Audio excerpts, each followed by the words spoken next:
basement of this one building. It was full of corpses that had been dumped there. Almost all of them had been tortured to death. She was petrified with fear. And then, she heard the sound of heavy boots on the floor above her, followed by shrieking screams. The kind that would make every hair on your body stand straight up. She had stumbled across a makeshift torture chamber. Somebody'd locked the door, and she was trapped. It was dark, it was dank, and it was full of a wretched stench. She couldn't sleep with the screams of torture victims all around her.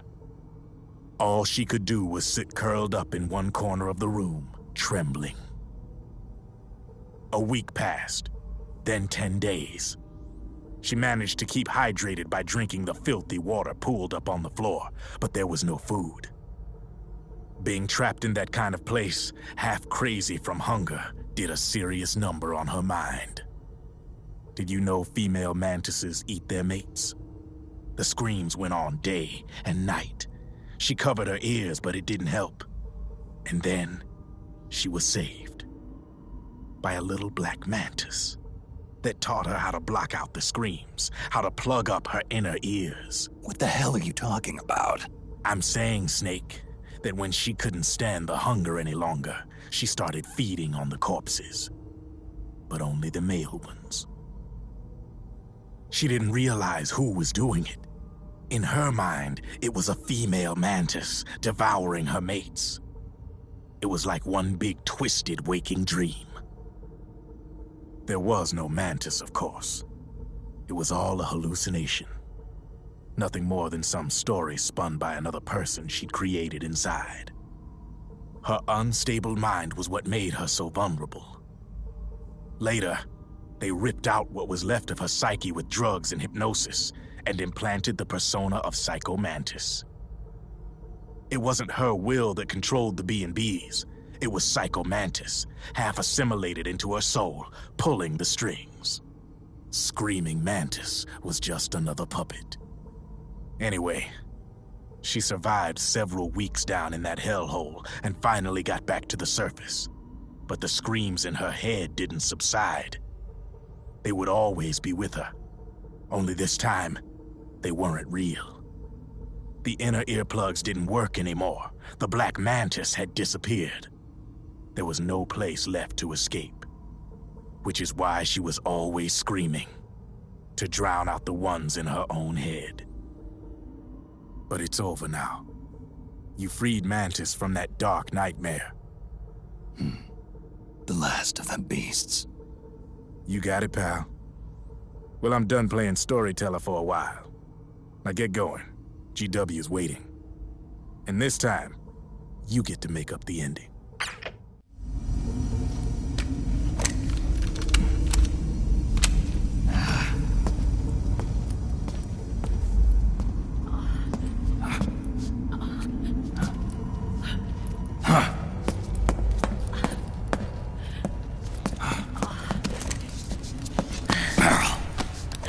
Snake. Where's Johnny?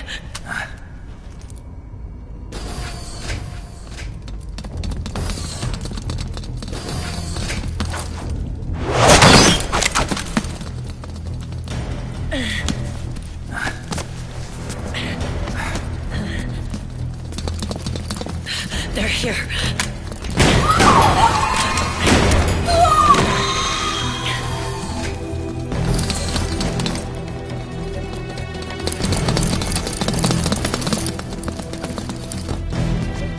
Without me. This time, I'll protect you. Go. Destroy DW while there's still time. While I'm still alive. Meryl.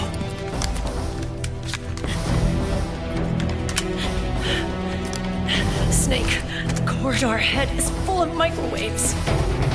Yeah. No way I'm getting through there uncooked. I'm sorry you got dragged into this. This time,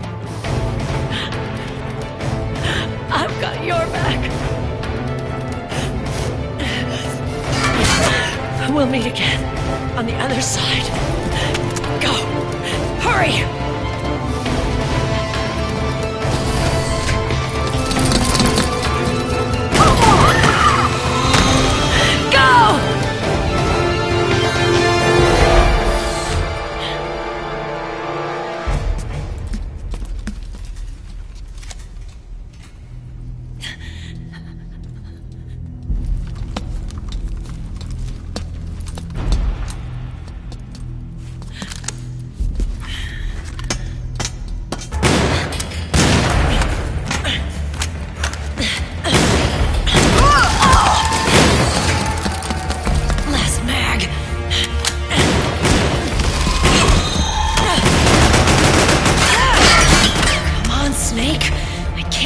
much longer.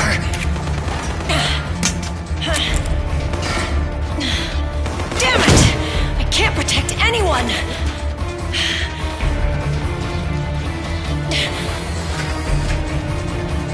I can't.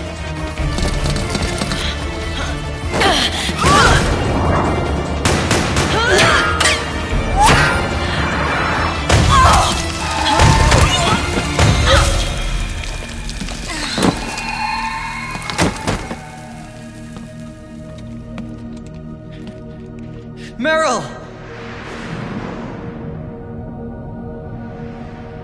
Johnny! Johnny, you're all right. Here. You trying to make up for being late? Meryl. I'll never leave you alone again.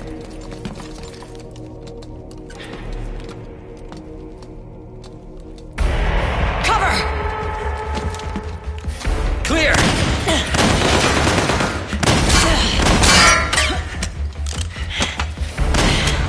Ready!